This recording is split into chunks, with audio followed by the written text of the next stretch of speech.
I don't need to teach you to be more like me. I need to teach you to be more like you. Longtime listener and a huge fan. Lou, I am tremendous. And the more I'm plugged in technology and people, the more I can serve people with technology. What you're standing for with connection, I think it's the key to everything. You're just an amazing breath of fresh air for sure. You're a diamond in the rough, my man. Because for me, if I'm not living high energy, I'm surviving and I want to be thriving. Get ready to thrive loud with Lou Diamond. I love it. Welcome, everyone, to another episode of Thrive Loud with Lou Diamond, connecting you to the most inspiring and amazing people that are thriving each and every day. I'm your host, Lou Diamond. Today on Thrive Loud, we have the president of Norwood Energy Corp, a Texas-based oil and gas company, vertically integrated in all your oil and gas needs. Thrive Loud listeners, Grant Norwood. Grant, how are you today? I'm doing good, Lou. How are you? Grant, I want to bring the listeners a little bit up to speed as to how this lovely organization of yours kind of got started. If you could, you're relatively a new organization, so to speak, right? Can you give a little rewind the clock history to get us to where we are today on Norwood Energy and what it and how it all came to be? Yeah, I can do that. So I guess where I'd start is, I was brought into the industry relatively young. I was just doing whatever I could with my own money to buy different assets and just really learn the business. And I got pretty good at it. And I wanted to have something to show for the work. I wanted to start making it into something rather than just paying my bills. Mm-hmm. So I was like, okay, well, let's turn this into a company and, take the next step. So we would go from just acquiring assets and selling assets to starting to acquire assets to hold them and kind of just build up a portfolio. And it's taken us all the way to where we are now. And that is where we allow outside capital into the company. And, we kind of set up subsidiaries. So there's the profit sharing mechanism. And that's really how we grow. So it started out just our own capital. We built up substantial cash flow. And then, we kind of got to the point where what's the next step? And we were kind of going through some growing pains, and it's like, okay, well, let's just do bigger things. So now we accept investors and, we try to grow as much as we can each year. So let's do this, Grant. I want the person who has no idea about the oil industry, because when people think of oil industry, we need to kind of demystify it a little bit, right? Everyone thinks, the Shells, the Exxon Mobils, the companies in the world that provide, they're out digging oil in the middle of the ocean, then they're somehow refining it here in the States or whatever. And eventually that oil turns into gas or to heat or ends up in your car, or whatever it might be. So what part of this large landscape do you guys play in? So we are actually in the exploration and production side. And I like the word demystifying because there are several layers of complexity to this industry. So, first and foremost, you have the upstream, which is the category that we fall into, and that's the exploration and production. So obviously you got to find the product and then you got to produce the product. And then, from production goes to the midstream. That's where they carry it to the refiners, who are the downstream. So right. Upstream, midstream, downstream, your car, your plastics, your electricity. Pretty plain and simple, but each one, goes further into depth, and they're a topic all in themselves. But, the term hydrocarbon itself, because we produce hydrocarbons, is just because of the shared chemistry, and the term fossil fuel is more commonly used. But we produce the raw resources, and the midstream carries it to the refineries, and, they become useful products. So, wells are drilled in the attempt to produce commercial volumes of this raw resource, and you'll hear the term barrels thrown out. You'll hear the term MCF thrown out. So barrels is 42 US, gallons. And MCF is 1,000 cubic feet. So barrels is for oil, MCF is for natural gas. And those are the units in which they're purchased in. Like it. Okay. And by the way, that was awesome, because I know our listeners always so many people hear about oil and they just shake about it. And obviously those that are familiar totally get it. But that was the best, simplest, really easy to understand explanation of this whole world you're in. Let's talk about the world you're in, because there's a ton of green initiatives out there, wind, solar. I'm thinking of some other form of energy I'm sure they'll come up with. I'm sure they're going to start taking the energy from Peloton and SoulCycle bikes and figure out a way to channel those energy into certain things. And obviously oil has been getting a bad rap for a lot of the reasons that oil gets a bad rap for. When you have spills and waste and damage and stuff like that, that oils have been associated with it. First of all, with all these green initiatives, today in the year 2020, oil business is still lucrative as we know it, is it not? It is lucrative, correct. The challenges you face, I guess, from a perspective, right? Because there's so much growth in this space and everyone's trying to figure out, what is the best thing moving forward. Where is the niche, if you would, that you see Norwood being the space that people should be looking to? Well, the differentiating factor, if you would, for the little guy, which is what you guys are competing with the big ones. Right. So we are just the little guy. We're not Exxon. That's a generational company. Maybe my grandchildren someday could compete with the likes of them, but we won't, and probably never will in my lifetime. But, it's kind of funny. You said the Peloton thing. I mean, that would be really cool if people could generate power from their Peloton. We're going to need any and every source that's viable going forward. The population's growing. The need for additional energy is growing. And they keep talking about phasing out oil and gas, and, they have different opinions about what it does to the climate and things like that. But climate change is, always been something that's taken place since the beginning of time. I mean, we had ice ages, and then we had, the time where everything flourished again. But I'd hate to ever direct your listeners in a different direction, but Joe Rogan earlier this week had Alex Epstein on his podcast, and he really kind of set the record straight. Use the term greenhouse gases and think about that word for a minute. Greenhouse, it's actually contributing to a lot of growth. It's very misunderstood, and I don't want to create a big political debate, but just research the facts. Don't just take what you see on TV or taught in your universities. It's kind of crazy. I sat on a plane 2 weeks ago next to a lady that's in college, and she's taking an ecology class of all things, and they're making her write a paper in support of the Paris Climate Accord, not her own opinion, but just a paper supporting the need for the United States to get on board with it. And I just think if people would take the time to do their research, they'd see that, some of the green initiatives are actually not that green. When you fill a field full of windmills and it, hurts birds, it's an eyesore and things like that, and it's intermittent, it doesn't actually get the job done. It provides a little bit of assistance during the peak hours of the wind. And then solar farms, I mean, there's no growth beneath them.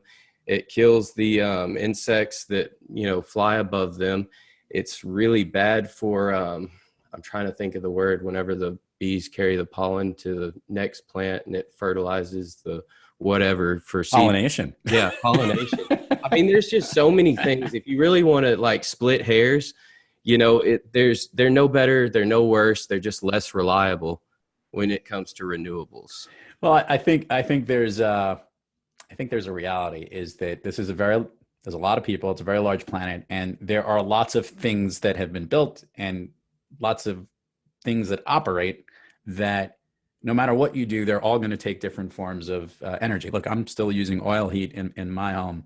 And there's a neighbor down the block who has solar. And I think, optionality is something that's always good because, like you said, everybody's going to have their own choice, but there also are certain things that just don't work in each one of those environments, at least today, right? There's not one until we've figured out how to, split that atom and not blow up the planet. Right. Figuring out exactly how to do these things, we're making do with what we have, right? That's the reality. And I think what everyone's trying to do is, like you say, green initiative companies are trying to figure out how they can be more green, and oil companies are trying to be more environmentally safe. That's constantly an effort that is going on out there. By the way, good drop on that Joe Rogan drop there, by the way. Great. I actually did hear that conversation. It was pretty interesting. Yeah. I mean, they can say it better than me, that's for sure. But I do follow I do follow in that same mindset. If you kind of look at some of the mines where they mine some of the resources that go into some of these renewable products, I mean, it's pretty devastating to kind of really understand that full picture and see what it does to the people involved, the species that inhabit the areas. I mean, it's a lot worse than having a little pump jack that covers a few square feet that's covered in green all around it, and that's, the surface is brought back to its original state when it's done. And some of these companies, they're losing so much money when they build these wind farms because they are not profitable, never have been. Maybe they will be in the future, that they can't afford to decommission them, so they take up more space. They're an eyesore. They're left stranded. They're just stranded assets out there. So, I mean, it's just half a dozen in one hand and six in the other. It's the same outcome, but, one's economical, one's low cost, one's proven, and one you can count on. It's more reliable than the other.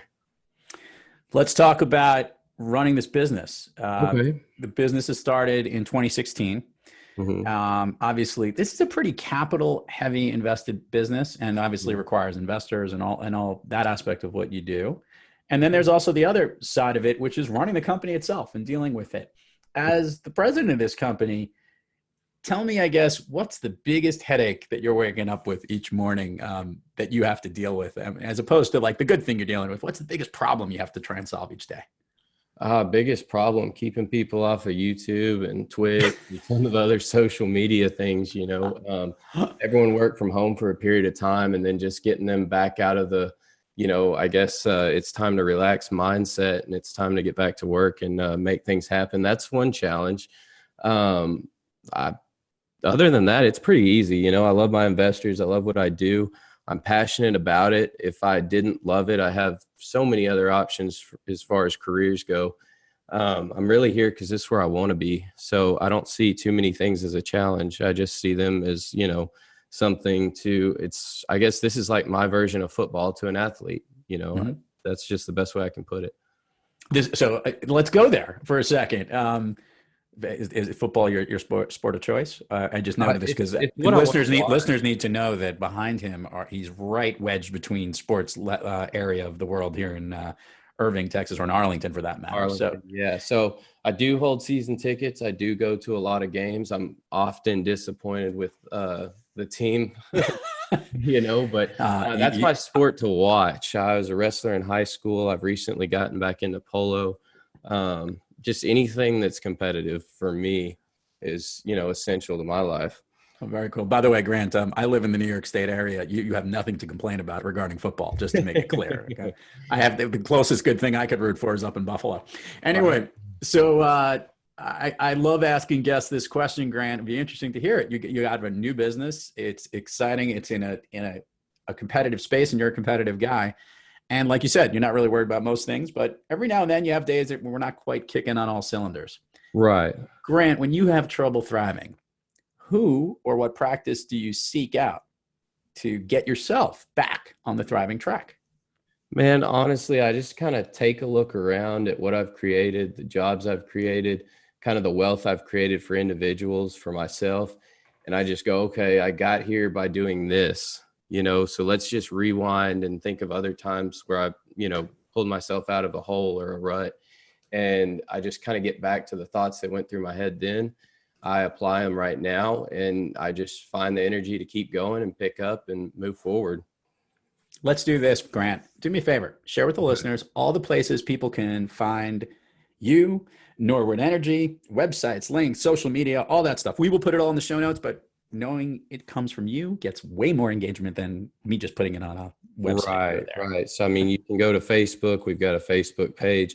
You can go to Instagram. We've got an Instagram page. I kind of need to keep it a little bit more relevant. I mean, I tag the pictures from my personal page so you can kind of see what we're doing out in the field, on a week-to-week basis, sometimes a daily basis when there's a lot of activity. We have a YouTube. We have LinkedIn. All you have to do is Google my name, Google my company's name. You're going to find podcasts. You're going to find videos. You're going to find any and everything relevant. You're going to find the company website, norwoodenergycorp.com. We're always putting stuff up there. I mean, it's really easy to find us. So here's a question. What's Okay. your vision and dream for where you want Norwood Energy to go? Is it to continue to grow as its own entity? Is it something that maybe gets acquired down the road? Do you have kind of like a big plan for where you see things going maybe in the next few years? Yeah, I mean, obviously, when we set up a subsidiary, it's a subsidiary so it can become, or so it can get acquired. We build up assets, we build up cash flow, and then we want to exit for a substantial multiple. So a lot of times we know what the majors are looking for, so we just kind of put it together, put a bow on it, and sell it to them. And we do that, and then other visions personally, I just always try to outdo our own personal best. In November, we hit a well that paid back 100% in 3 months and 12 days. We're trying to break that record. On Monday, we hit a well that would actually have broken that record had we had about $45 oil, but our reality is we have $36 oil today. So we're barely going to miss that record. And it's just like eating at me because, I honestly don't, like I said, I'm not Exxon, but I honestly don't know of any other operators out there that can say, hey, I've had 2 wells pay out in under 6 months in the same year. And the price of oil is, at all-time lows. So, I mean, I need to kind of check what the records are because I'd like to break them and, just kind of go from there, but just always outdoing my last best. It's all about competition like we spoke of earlier. Grant, it's really interesting. I come from a Wall Street background, so a lot of speculative from investments and whatnot, and obviously a lot of hedging activity is always in my mind. To your point, oil is at a low because of the most unique year maybe we've ever had, and people not traveling as much and staying at home and all these different components where things are, and we've all known, and international deals with OPEC and issues of where oil prices are. Mm-hmm. There are things we can control and things we can't control. And right. The general piece I'd like to ask you is kind of, do you have a ballpark guess? If we start getting back a little more to normal, do you see a big uptick in where oil can be going in the next, let's call it 18 months, 24 months?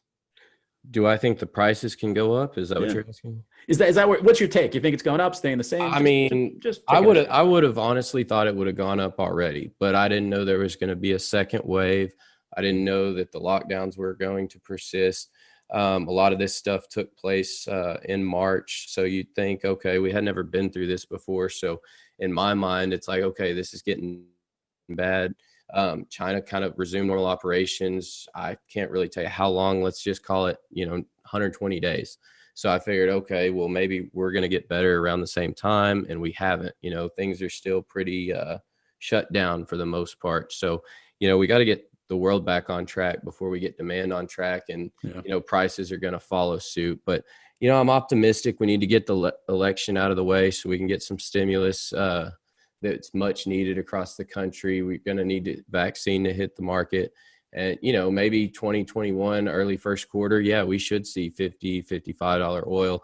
The thing is, when demand does resume, production is at an all-time low, or I can't really say all-time low, but it's far below where it was before the pandemic broke out. So you take supply off the market, it's going to bring demand back to the market. And I mean, even with the way things are depressed, we've been soaking up about 5 million barrels a week on average of oversupply from when we were making a lot of oil and we weren't taking it anywhere and the price war was going on. And that's just here in the States. It's kind of a little bit more across the world. But, you couple that with demand on track and we'll be knocking, 12, 15 million barrels a week out of the oversupply till there is no oversupply. And that's when things are going to get interesting. And you may see $70, $80 a barrel. You might see the price at the pump go up $1. See, this is where I literally get my own internal piece pulling. I'm like, all right, cool. That means if I invested in oil, it'd be great, and bad if I'm going to pay at the pump. Damn it. So one of the two. I'm always getting pulled in either direction. Well, you got to buy into one of the wells so you can afford the gas at the pump. If only I could afford such a thing. You know what I mean? I hear you. So Grant, first of all, great update, great stuff here. Permission to go down Fun Street with you, if that's okay. Yeah. Share with the listeners, if you could, your all-time favorite movie. My favorite movie is definitely Pearl Harbor. Okay. Why does that movie connect so much with you? Well, my dad was a pilot, and he took me to see it when it was in theaters when I was a kid. And so we watched it together. It had action, it had romance, it was all American. I like war movies. It's just sometimes hard to find movies with like, where we are at war that don't put you to sleep. I like them when I can find them. Top Gun's good. Saving Private Ryan's too long. There's a couple of ones that I'm trying to recall that I have on VHS, and I don't even have a VHS player anymore. But I enjoy just like that whole setting, and it's my favorite movie for that reason because I can get a little bit of everything out of it. Gotcha. Permission to go down the speed round of Fun Street with you. You're gonna like this. Ready? This is how this works, Grant. Okay. I'm going to say a certain question. What I want you to do is the first thing that comes to your mind that makes you feel good, that pumps you up, that lifts you up type of a thing. And here we go. You ready? I'm ready. There you are. I know you're a competitor. You like this stuff. A song that pumps you up or gets you excited or lifts you up each day. Escape Me by Tiesto. Favorite food that's not a dessert. Pizza. Favorite dessert. Ice cream. Or wait, cheesecake. Ooh. Like the combo there. Yeah. An activity you wish you did more of. Hunting. An activity you wish you did less of. You would ask me that. What do I not like doing? Taking the dog out. If you could snap your fingers, Grant, and go anywhere in the world, where are you? I would be at my house in New Mexico in the mountains. Grant Norwood, Norwood Energy, president himself, producing the world's vital oil and natural gas resources. Truly a pleasure to have you on Thrive Loud. Great education of where the business is, continued success to you, the investors, your business, and where things are going. And thank you so much for coming on Thrive Loud today. Yeah, Lou, I appreciate you having me. You got it. And to all our listeners out there, thank you for joining us. And until next time, keep thriving onward and upward. And remember, be brief, be bright, be gone. You've been listening to Thrive Loud with your host, Lou Diamond. Head on over to Spotify, Good Pods, or wherever you get your podcasts, and subscribe and listen to all of our incredible episodes. Follow Lou at Thrive Loud everywhere on social media, and head on over to thriveloud.com to connect directly to Lou and learn how you and your business can thrive loud too. Thanks for listening.